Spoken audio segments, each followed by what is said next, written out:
Muy buenas noches. ¿Cómo están ustedes hoy? Bueno, saludamos también a las personas que nos siguen a través de nuestro canal de YouTube. Les damos las gracias por compartir también esta palabra con otros, por suscribirse y de esa forma también nos ayudan a hacer la obra del Señor. Bueno, ¿cuántos habían venido estas últimas semanas? Esta es la semana número 5 desde que iniciamos un tema que se llama el Evangelio que predicamos. Acá está la Biblia.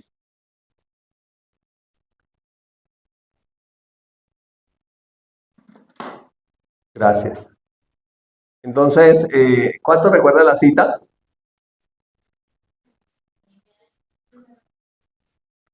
Si es la semana 5 ya deben acordarse, ¿no?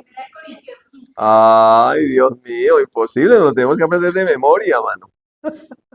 Sí, eso se tiene que aprender de memoria. Si ya le hemos leído 4 semanas y esta es la quinta, entonces se tiene que saber de memoria. En el capítulo 15 de la primera carta de los Corintios habla de la resurrección, ¿cierto? Pero la primera resurrección que habla es la resurrección de Jesús. Y por supuesto también habla de la resurrección de otros que han muerto en el Señor. Ahí me escuchan bien, ¿cierto? Creo que no necesito esto. Gracias. Entonces, en el capítulo 15, estamos leyendo los primeros 8 versículos y el resto usted lo está leyendo en la casa. ¿Sí está haciendo la tarea? Espero que la esté leyendo en la casa, ¿no? Todos los 58 versículos son el capítulo completo. Dice así la palabra del Señor. Está el capítulo, bueno, aquí está. El capítulo 15, los primeros 8 versículos. ¿Listo? Dice, escribe el apóstol Pablo por inspiración del Espíritu Santo. Dice, además os declaro, hermanos, el evangelio que os he predicado, ¿está conmigo? En el cual también recibisteis, en el cual también perseveráis, por el cual asimismo si retenéis la palabra que os he predicado sois salvos, si no creéis en vano. ¿Se acuerdan que dijimos que el evangelio es que debe ser predicado, necesitamos recibirlo, pero también necesitamos perseverar en él, por eso estamos aquí, y también necesitamos retener la palabra que ha sido predicada, o sea, no dejárnosla robar. Si no perseveramos en ella, si no la retenemos, ¿qué dice el texto? Que creemos en vano. O sea, no hay fruto para la vida eterna. ¿Se da cuenta de eso? Que a veces la gente predica como otro evangelio, no hay que está escrito, sino otra cosa por ahí que no dice la palabra. Dice, porque primeramente os he enseñado lo que asimismo recibí, que el Señor Jesucristo murió por nuestros pecados conforme a las Escrituras, que fue sepultado y que resucitó al tercer día conforme a las Escrituras y que apareció a Cefas y después a los 12. En ese versículo vamos. Estamos mirando la narración de Mateo, de Marcos. Vimos en la pasada una parte de la de Lucas. Digamos, vamos a ver otra parte de la de Lucas. Es bastante larga la narración de Lucas. Y luego veremos la de Juan. Entonces dice que se apareció a Pedro y después a los 12. Y el verso 6 dice, después a más de 500 hermanos a la vez, de los cuales muchos viven aún en ese tiempo, en el siglo primero, y otros ya duermen. En este siglo ya todos están en el Señor. ¿Listo? Dice el verso 7. Después se apareció a Jacobo y después a todos los apóstoles. O sea que hizo muchas apariciones durante 40 días a sus discípulos y les enseñó. Y mira lo que dice Pablo en el verso 8, escribe. Y al último de todos, como un abortivo, me apareció a mí, dice Pablo. Recuerde que la lucha de Pablo fue una lucha fuerte porque los primeros apóstoles no lo reconocían como apóstol. Y Pablo aquí dice que él está enseñando lo que él mismo recibió. ¿De quién lo recibió? Lo recibió de Jesús. De Jesús resucitado, porque para que fuera un apóstol tenía que haber estado con Jesús y haber sido llamado por Jesús como fueron los otros 11. Si usted recuerda, lo hemos visto varias veces también, que cuando muere Jesús, el discípulo número 12, ¿se acuerdan quién era? ¿Se acuerdan quién era el discípulo número 12? Judas. Judas. Y entonces cuando muere Judas, que se ahorcó, entonces ellos hacen una elección para nombrar el reemplazo de ese número 12 que se ahorcó, que no estaba. Y lo hacen por sorteo, como se hacía en el Antiguo Testamento, porque ellos todavía no han recibido el Espíritu Santo. Y nombran a Matías. Pero la Biblia no registra a Matías de adelante para nada. Sí aparece Pablo con un registro tremendo en las Escrituras. Entonces Pablo es apóstol de Jesucristo porque él tuvo un llamado por parte de Jesús, porque él lo recibió de Jesús resucitado, y no solamente el llamado, sino que recibió la revelación del Evangelio de Jesucristo. Entonces el Evangelio, hasta donde dice que Jesús murió por nuestros pecados, es un Evangelio histórico. Pero donde aparece el Evangelio que Jesús resucitó es el Evangelio completo. Las primeras personas que predicaron el Evangelio completo fueron mujeres. Fueron las primeras que lo vieron resucitado. Entonces, nosotros tenemos Evangelio porque Jesús resucitó.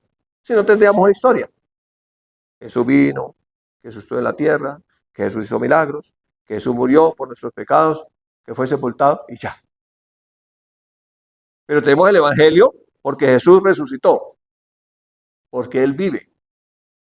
Y estamos perseverando en ese Evangelio no por nuestras propias fuerzas. No es un esfuerzo que yo hago, es su gracia en mí, es su vida en mí, es Cristo en mí la esperanza de gloria. Y entonces por eso seguimos hablando de el Evangelio que predicamos. Porque nosotros fuimos llamados por Jesús a predicar su Evangelio. Hay gente que predica todo tipo de cosas, menos el Evangelio de Jesucristo. Eso cogen la Biblia y le predican de todo. Un tema, otro tema, otro tema, otro tema. De todo tipo de temas, menos a Jesús resucitado. Y si usted observa en la narración de Lucas, que vamos a ver hoy, la segunda parte, usted encuentra que cuando, bueno, Lucas escribe el Evangelio de Lucas, pero después escribe el segundo tratado, que es el libro de los Hechos. ¿Y qué es el poder del Evangelio que predicaban a Jesús resucitado?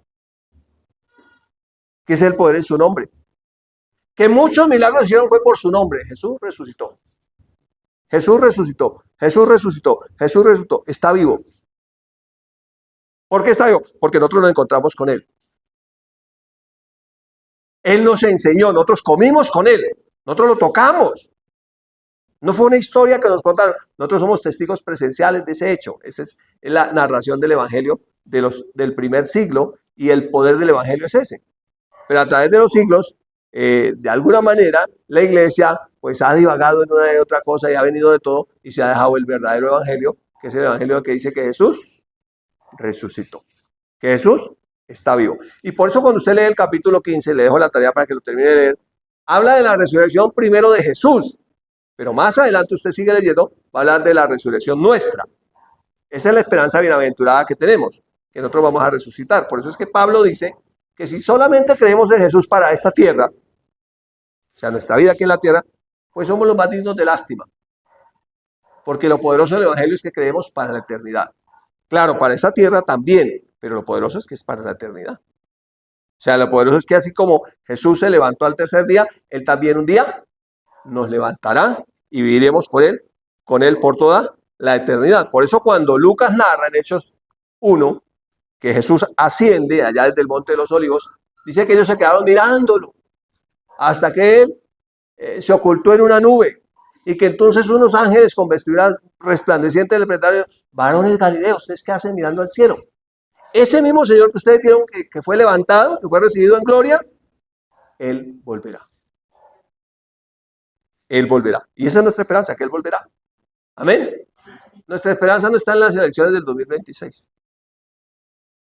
ni en las del 2030. Nuestra esperanza está en Jesús. Amén. Está en Él. Es Cristo en mí, la esperanza de gloria.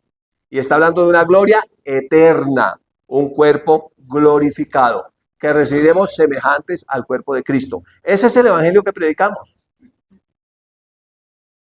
Puede que no parezca muy chévere para algunos, ¿no? Si no tienen fe para la eternidad, pues entonces esto carece. ¿Sí? Solamente piensan en esta tierra. ¿Cuánta plata puedo tener? ¿Cuántos bienes puedo tener? ¿Cuánta fama puedo tener? Pues no tendría sentido. Pero habla de la eternidad. Esa es la esperanza viva, bienaventurada que tenemos los creyentes. Entonces, vamos a ir a la narración, a la segunda parte de la narración de Lucas. Recuerden que vimos el primer pasaje en el capítulo 24, que están los que iban para Emaús. Desde el verso 13 es un pasaje largo. Y ahora vamos a ver desde el versículo 36 al 49, y es donde dice que Jesús se aparece a sus discípulos. Es decir, que primero Jesús se le apareció. Acuérdense que se le ha aparecido a dos discípulos que iban para Emaús. Ellos se devuelven, retomando la de la vez pasada, a Jerusalén, después que descubren que Jesús vivía. Y cuando vienen a Jerusalén, entonces se encuentran con el resto de los discípulos, y es ahí cuando Jesús nuevamente se aparece a ellos. ¿Listo? Entonces, este es el contexto. Dice, ¿está conmigo para leer? ¿Listo? Dice, mientras ellos aún hablaban de estas cosas, estaban hablando, los que venían de Emaús, Cleofas y el otro, con los que se han encontrado, Jesús se puso en medio de ellos y les dijo, paz a vosotros. Esta gente estaba asustada, estaba temerosa. ¿Qué había pasado? Había pasado que había matado a su maestro, al Señor. Ellos, recuerden que estudiamos históricamente, la esperanza que ellos tenían era que se iba a acabar el Imperio Romano. Lo que ellos pensaban era que el Mesías venía a establecer su reino político-militar y a quitar ese imperio, que era todo el mundo antiguo, el Imperio Romano, del poder que tenía sobre la nación de Israel. Cuando lo matan, y ya había pasado el tercer día, aunque las primeras mujeres predicaron que había resucitado, ellos no creyeron. ¿Se acuerdan que esa fue la conversación de los dos que venían para el monte? Aunque algunas mujeres nos dijeron que él vive. Como no encontraron el cuerpo, ¿qué había pasado? Los religiosos le habían dicho a los gobernantes romanos, los religiosos judíos, este impostor dijo cuando todavía vivía que iba a resucitar al tercer día. Entonces yo ruego a su majestad, su señoría, que coloque una guardia, que selle la tumba, no haya que sus discípulos vengan y roben el cuerpo, y después entonces el posterior error sea peor que el primero. ¿Sí? Tenían miedo, querían ocultar. Cuando Jesús resucita, toda esa guardia que han puesto ahí, quedaron muertos del susto. Ellos fueron a dar el reporte de lo que había sucedido. Y le dijeron, no, mira, el Señor resucitó, Él vive. Nosotros casi nos morimos ahí. No sabemos cómo se movió la piedra, no sabemos qué fue lo que pasó. Entonces les dieron tantica platica, así como hacían, algunos políticos hacían así, que le daban tantica platica, así una comisioncita, una coima le daban así. Y le decían, quede callado. Cambie la versión. Diga que fue que vinieron y lo robaron mientras ustedes estaban dormidos. Y no pasará nada. Y esa versión sigue entre algunos judíos hasta hoy. Entonces querían ocultar la resurrección de Jesús desde antes que Jesús resucitara. ¿Por qué mataron a los primeros discípulos de Jesús? ¿Por qué fueron aserrados, torturados, despedazados, quemados? ¿Por qué? Porque predicaban que Jesús resucitó. Y ellos decían, nosotros somos testigos presenciales de su resurrección. Nosotros no estamos contando una historia. Nosotros lo vimos, comimos con Él, nos sentamos con Él, Él nos enseñó. Niegue a Jesús, no lo negaban y morían. Por eso en la galería de los héroes de la fe, cuando usted termina de leer los que alcanza a enlistar Pablo en el capítulo 11 de la carta a los hebreos, dice que muchos fueron aserrados, muchos fueron descuartizados, muchos fueron quemados, muchos murieron torturados. ¿Cómo podía uno morir torturado defendiendo una mentira? Ellos se la tenían clara que había vida eterna. Amén. Eso no necesitamos los cristianos del siglo XXI. Tenerla clara como los del primer siglo. No, nosotros somos capaces de morir porque nosotros sabemos que vale más la eternidad que esta vida en la tierra. Porque Jesús había advertido, el que me niegue delante de los hombres, yo también lo negaré delante de mi Padre y de sus ángeles. Pero el que testifica de mí, yo también testificaré de él en la eternidad. Entonces, por eso es que todos esos primeros cristianos murieron. Entonces, estos aquí, ¿cómo estaban? Pues llenos de miedo, atemorizados, asustados. Tenían temor, tenían pánico, porque sabían que a Jesús lo habían matado y estaban escondidos. Y dice, les dijo, ¿qué les dijo? Paz a vosotros. Es otra forma de decirles, relájense, cálmense, tranquilos, dejen el miedo. ¿Sí? Y luego dice el texto, entonces, ¿cómo estaban? Espantados y atemorizados, pensaban que habían un espíritu se apareció aquí. ¿Sí? Estaban así como atemorizados. Entonces, recuerde que antes de uno tener la nueva vida en Cristo, uno no tiene ninguna percepción de lo espiritual, no percibe, no puede entender las cosas que son espirituales. El hombre natural no percibe las cosas del espíritu porque para eso es locura. Cuando ya entienden que Jesús, entonces se van al otro lado y se vuelven místicos. Eso es lo que normalmente pasa con muchos cristianos. Primero, como uno no percibe nada de las cosas del espíritu cuando está sin Cristo, entonces cuando ya está en Cristo, entonces corre el riesgo de irse al otro lado, volverse místico y ve demonios en todas partes. Si ese cuadro que está allá, mire, ese tiene un demonio ahí. La materia que está allá, mire, la sombra de la materia, ese es un demonio. Y ven demonios en todas partes, entonces se vuelven místicos.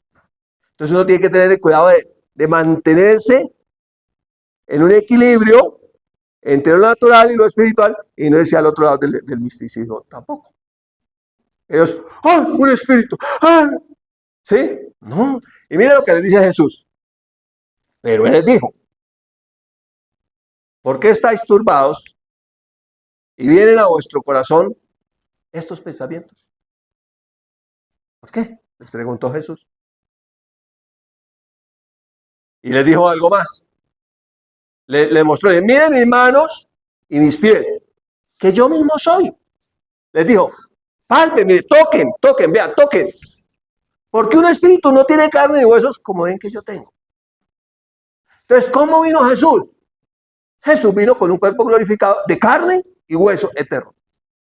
Que pudieron tocar, que pudieron palpar. De hecho, al discípulo que era incrédulo, ¿se acuerdan de que cuando todos estaban se presentó Jesús, pero no estaba él? Entonces cuando le contaron, dijo, no, yo hasta que no, un momentico, yo hasta que no lo toque, no meta mi dedo en los huecos de sus clavos y mi mano en su costado, no cree. Le dijo, venga, cuando se presentó le dijo, venga, Tomás. ¿No cree? Mire, meta el dedo acá. ¿Sí que soy yo? Ahora meta su mano. Uy, tenía el hueco del costado, tenía los huecos de los clavos, todo. Su cuerpo. Entonces, Jesús se presenta físicamente con un cuerpo glorificado. ¿Cuál es la esperanza que nosotros tenemos? De recibir un cuerpo glorificado. Porque los seres humanos no fuimos hechos para ser simplemente un espíritu que no tiene cuerpo. Somos un espíritu, pero fuimos diseñados para vivir en un cuerpo. Que este cuerpo es temporal por el pecado, pero recibiremos de él un cuerpo eterno, porque cuando Jesús viene a deshacer las obras del diablo, que fue el que vino a traer el pecado, y a través del pecado, la muerte. ¿Seguimos? ¿Vamos bien? Sigamos viendo la narración de Lucas. Y diciendo esto, ¿qué hizo? Le mostró las manos y los pies. O sea, que no fue que les mostró las manos y los pies. Y como todavía ellos de gozo no lo creían y estaban maravillados, miren lo que les dijo. ¿Tienen algo de comer? Normalmente cuando Jesús caminó con ellos en su ministerio en la tierra, comía con ellos. Siempre solía comer con ellos. Hasta el último día, cuando cena con ellos, el último día antes de que lo capturaran para condenarlo injustamente y matarlo, comió con ellos. Pero también cuando se presentó vivo, comió con ellos. Y varios evangelistas narran que Jesús comió con ellos. Y aquí Lucas también dice que les dijo, ¿tienen algo de comer? Entonces dice la palabra, entonces le dieron parte de un pez asado y un panal de miel. ¿Y él qué hizo? Lo tomó y comió delante de ellos y les dijo, ¿qué les dijo?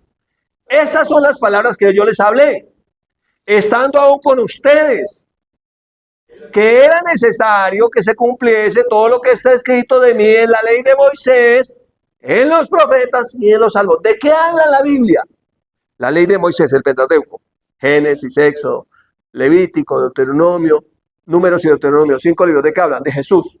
¿De qué hablan los salmos? De Jesús. ¿De qué hablan los profetas? De Jesús. Jesús es el centro de la Biblia. Amén. Y cuando él se presentó, resucitó, les habló, les abría las escrituras, lo que leímos en la primera narración de Lucas, el camino de Maús, y les mostraba lo que de él decían, comenzando desde Moisés, siguiendo por los salmos y los profetas todo lo que él decía en las escrituras. Entonces, el centro de las escrituras es Jesús. Y la resurrección de Jesús estaba profetizada desde el Antiguo Testamento. Jesús mismo también cuando vino a la tierra lo profetizó. Y esto es lo glorioso del Evangelio. Cuando usted ve los fundadores de otras religiones, usted puede ir a la tumba y puede visitar los restos de Mahoma. Puede visitar los restos. Puede ir a visitar los restos de Buda, a los budistas, a los musulmanes Mahoma, y ahí están los restos. Usted no puede ir a visitar los restos en la tumba de Jesús, porque no hay. Porque él resucitó. Porque su cuerpo no vio corrupción, tal como estaba profetizado. Entonces Jesús vuelve a llevarnos otra vez y dice, oiga, pero ustedes no habían entendido lo que yo les enseñé por 3 años y medio que estuve con ustedes, ¿no entendieron? Pues aquí estoy. Entonces, la garantía que nosotros tenemos de vida eterna es que el mismo fundador de nuestra fe, Jesús, el autor de nuestra fe, es el consumador de ella. Que el que dijo que había de morir, resucitar, y el que nos habló de vida eterna, resucitó, que él vive. Y hay más evidencia, como estamos leyendo el Evangelio que predicamos, de la resurrección de Jesús, que de cualquier historia, de cualquier personaje en la historia de la humanidad. Y usted le pregunta a los estudiosos, ¿usted cree en los filósofos? ¿Usted cree en quién? ¿Quién cree usted filósofos? Filósofos antes de Cristo. Esos son de muchos años antes de Cristo. Entonces usted le pregunta, ¿usted cree en los filósofos de la antigüedad? Sí. Y usted va a mirar la evidencia de vida de Sócrates, de Aristóteles, de Platón, entre otros, y hay mucho más evidencia de vida de Jesús que de él. Sin embargo, la gente cree en ellos. Entonces, hay mucho más evidencia de la vida y de la resurrección de Jesús que de cualquier otro personaje de la historia de la humanidad. Entonces, sigue diciendo Lucas. Entonces, ¿qué hizo? Les abrió el entendimiento para que comprendiesen las escrituras. Pero fíjese que en la primera narración de Lucas también dice que les abrió el entendimiento. En la segunda narración de Lucas dice que les abrió el entendimiento. Cuando usted lee la narración de Pablo, Pablo dice que el Dios de este mundo, hablando de Satanás, cegó el entendimiento de los incrédulos para que no les resplandezca el evangelio de la gloria de Cristo. Cuando habla de la gloria de Cristo, habla de la gloria eterna. Lo que dijo Jesús cuando oró en Juan 10, dice, Padre, devuélveme la gloria que tuve contigo antes que viniera a la tierra. Entonces, ¿qué hace el diablo? Cega el entendimiento. Este mundo está diseñado para que uno no esté pendiente de la palabra de Dios, sino que se distraiga con cualquier otra cosa. Ahorita es muy común ver cuando da el servicio que haya gente que esté en el celular chateando o mirando redes sociales mientras está exponiendo la palabra de Dios. Entonces, ahora no solamente les cegó el entendimiento a los incrédulos, sino que ya ni atención ponen para que no les resplandezca el evangelio de la gloria de Cristo. Que estén enredados en todo tipo de cosas aquí y que no tengan ninguna conciencia de la vida eterna en Cristo Jesús. Entonces, ¿qué hizo Jesús? Vino a deshacer las obras del diablo. ¿Qué hizo? Abrió el entendimiento. Pero ¿cuándo se abre el entendimiento? Cuando se expone la palabra.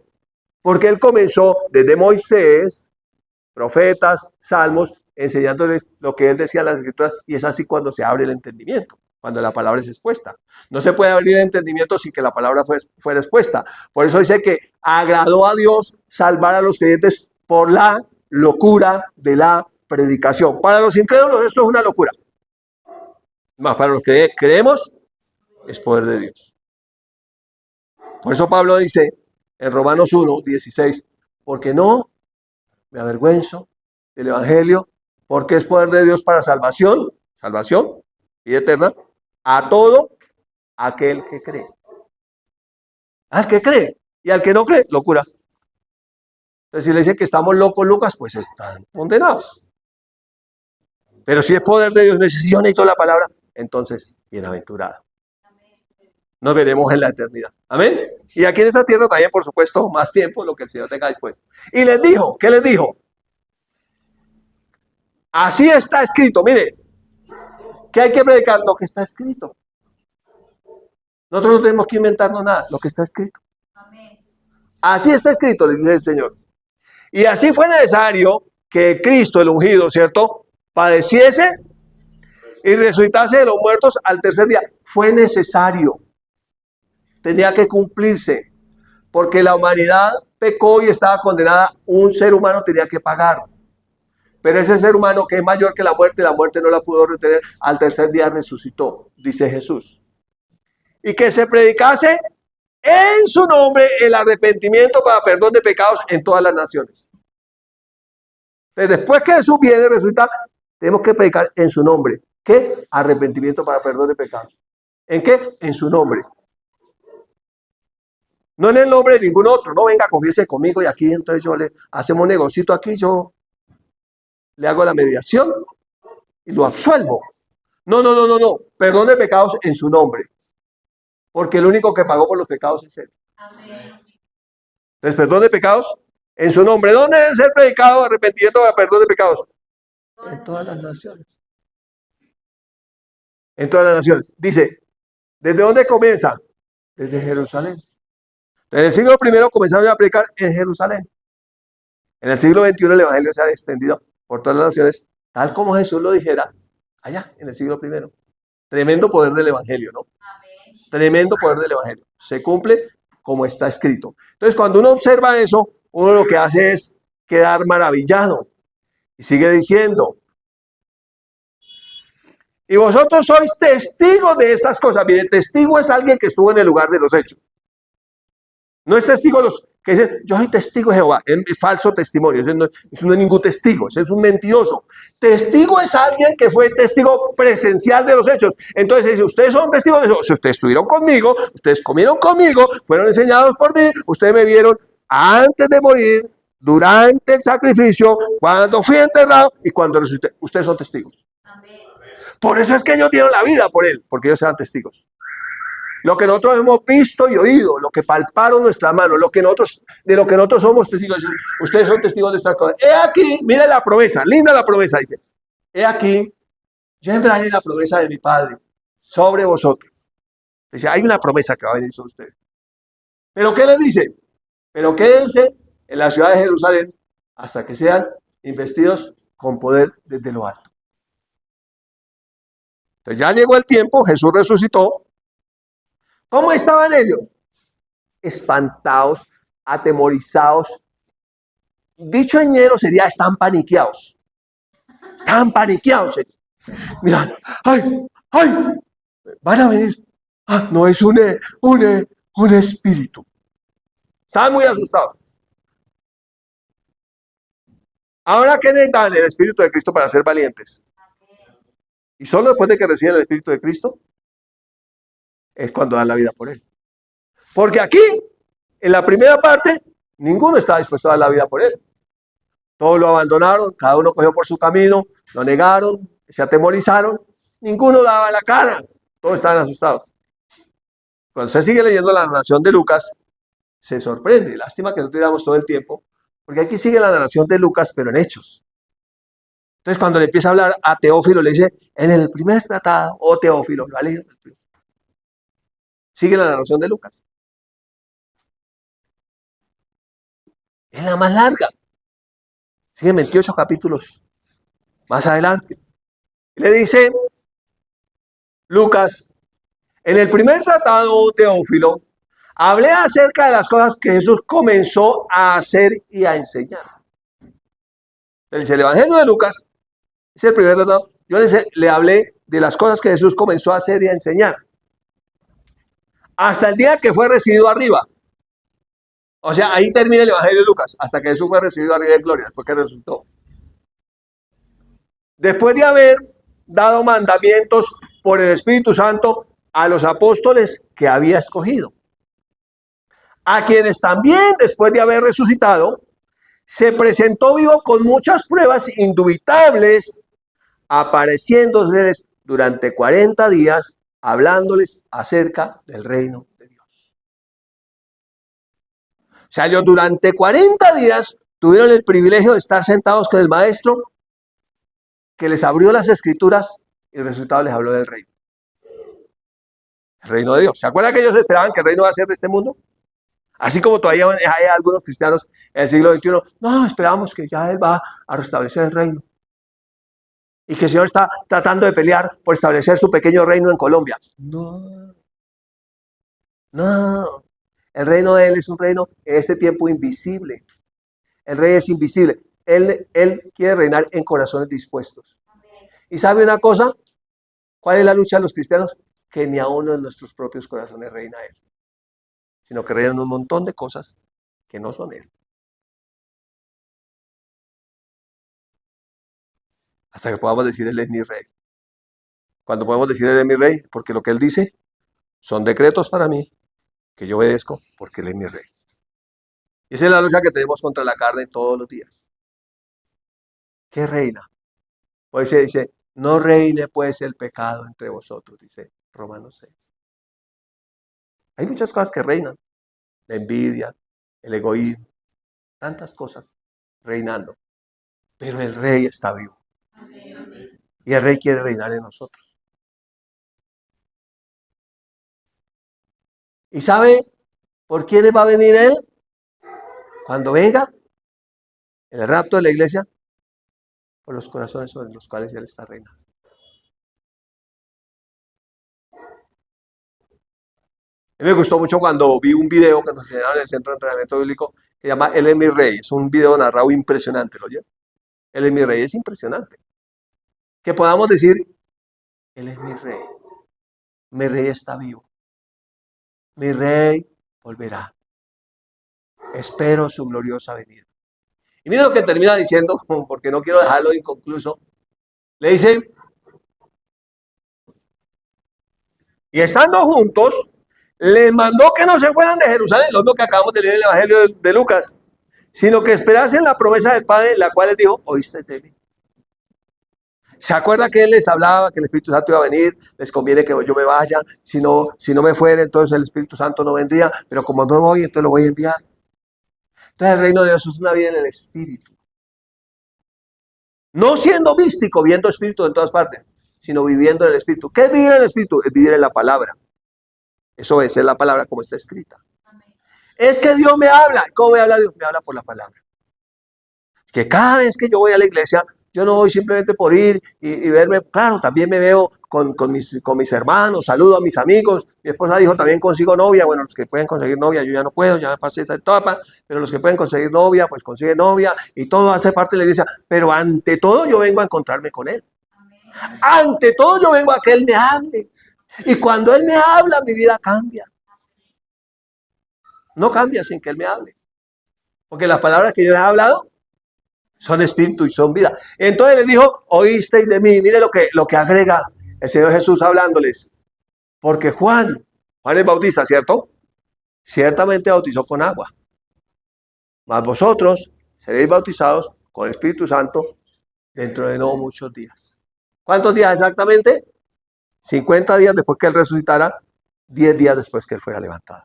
Se llama Pentecostés.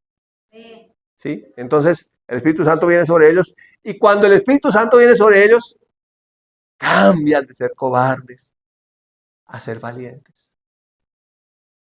Tan valientes, estaban dispuestos a dar su vida hasta la última gota de su sangre, porque eran testigos presenciales de un Jesús que resucitó, amén, que vive, que vino y les habló del reino y que su reino entró en ellos y que ahora vivimos en ese reino y para el reino y por el reino de Dios, que se establece en el corazón de las personas.